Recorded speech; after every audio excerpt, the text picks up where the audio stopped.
Yo, what's happening everyone? So I need to tell you about what went down on SportsCenter last night because honestly, I was completely blindsided by where this conversation went and I'm still wrapping my head around everything that was discussed.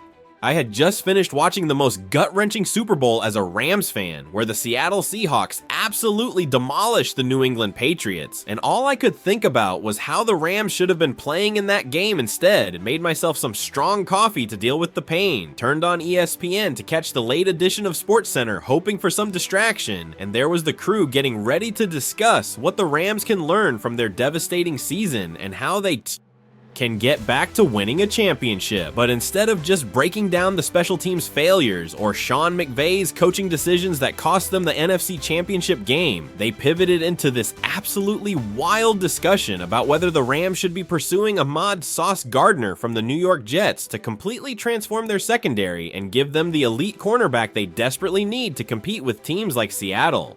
And man, the way this entire segment unfolded had me sitting there completely captivated because they were covering everything from the Rams' defensive weaknesses to the comparison between Gardner and Jalen Ramsey to whether trading significant assets for an elite corner makes sense when you just came so close to winning it all.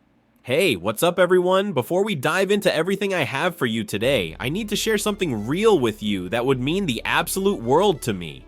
That subscribe button right there. Hitting it right now would bring me one step closer to my dream of reaching 1,000 subscribers. I know you're eager to get into all this content, but real quick, just smash that subscribe button and hit the notification bell. It's such a simple thing. It takes literally 1 second, but it's honestly the biggest way you can support this journey and help me reach that milestone. Trust me, every single subscription gets me closer to that goal. And honestly, it would mean everything to me. So do me that quick favor right now and be part of this dream becoming reality. The show opened in this really somber way because instead of celebrating the Super Bowl, the SportsCenter anchor started by talking about how absolutely devastating it must be for Rams fans to watch that game knowing their team was clearly better than the Patriots. They were explaining how the Rams lost to the Seahawks in the NFC Championship game because of special teams failures. How the Rams have now lost to the eventual Super Bowl champion 2 years in a row in close games. And how the margin between the Rams and a championship is razor thin. The anchors were really emphasizing how everything came down to special teams, and how that's going to haunt Sean McVay and the entire organization. One of the anchors jumped in and started breaking down all the ways special teams cost the Rams throughout the season and ultimately cost them a trip to the Super Bowl. He was talking about how they blew a 16-point lead against Seattle in Week 16 because they gave up a special teams touchdown and missed a field goal, how they lost to the 49ers on Thursday night because of special teams failures, how they lost in Philadelphia because special teams failed, and how Xavier Smith muffed 2 punts in the NFC Championship game. The anchor was making this really compelling point about how you can draw a direct line from special teams failures to the Rams missing out on the Super Bowl, and it's almost inexcusable that Sean McVay didn't address it sooner. Another anchor came in and started talking about the offensive performance and why the Rams should feel confident they would have destroyed the Patriots if they had made the Super Bowl.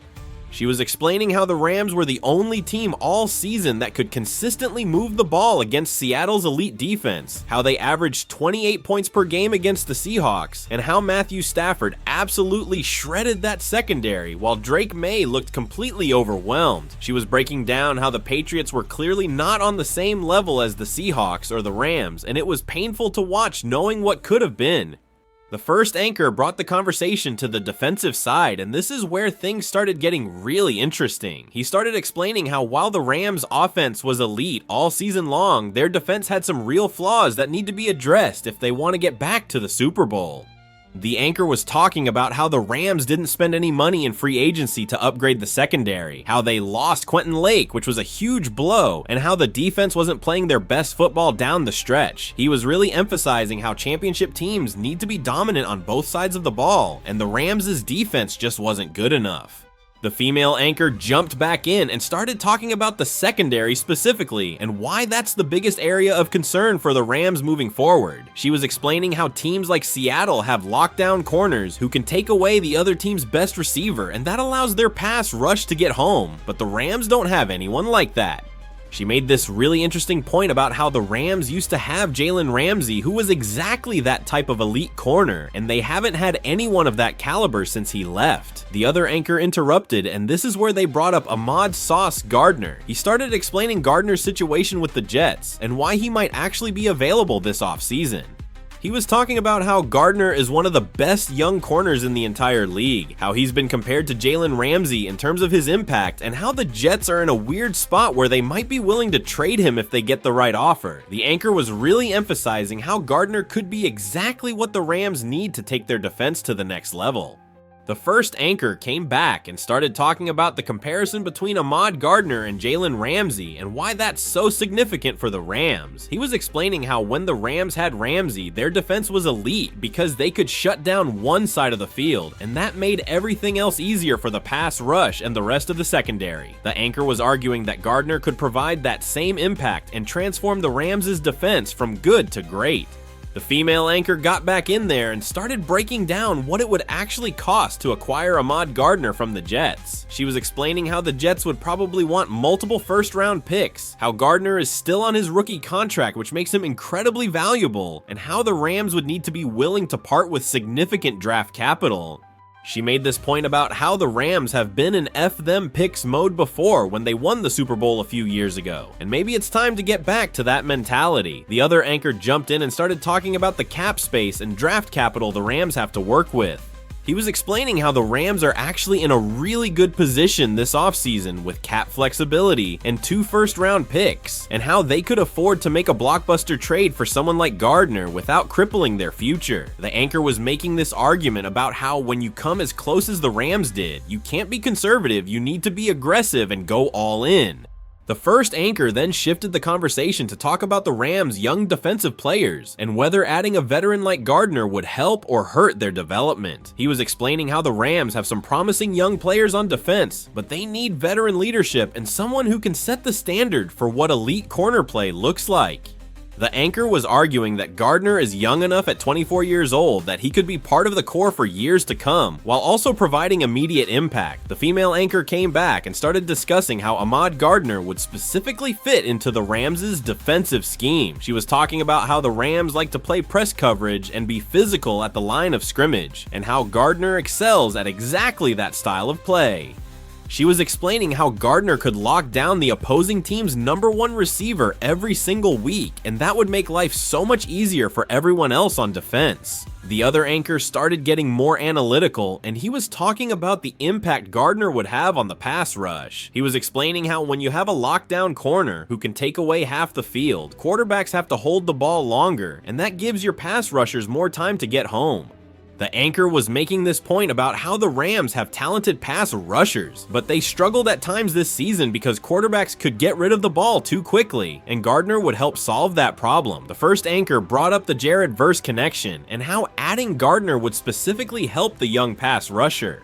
He was talking about how Verse had a really good rookie season, but sometimes struggled to get home because quarterbacks would just throw quick passes, and how having Gardner on the back end would force quarterbacks to hold the ball and give Verse more opportunities. The anchor was arguing that pairing elite corner play with elite pass rush is the formula for championship defense.